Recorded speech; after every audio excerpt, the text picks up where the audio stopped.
L'armée russe déploie dans cette bataille ses moyens les plus impressionnants.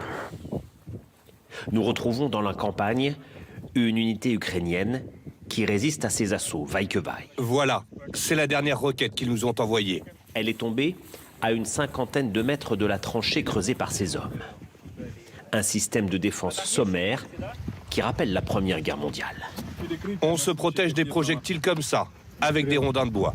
Ils ne sont qu'une dizaine d'hommes ici. Si jamais le village voisin tombe aux mains des Russes, ils devront stopper des chars d'assaut avec ces quelques armes.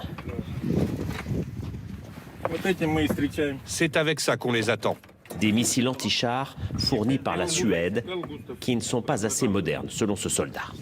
Le problème, c'est que le missile n'est pas autoguidé. Il faut viser la cible soi-même.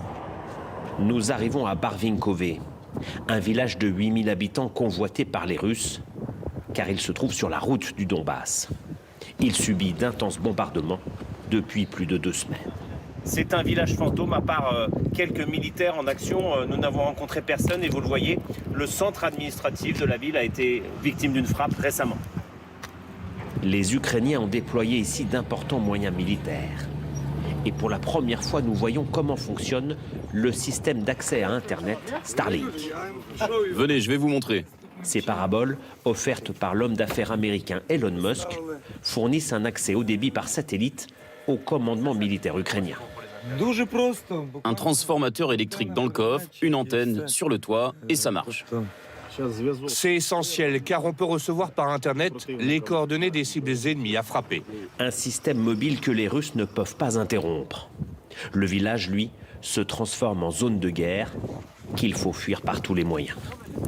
Il faut que je change de maison aujourd'hui. Les bombes ont tout détruit chez moi. Une fuite à haut risque, alors que des mines anti-chars sont disposées partout autour du village.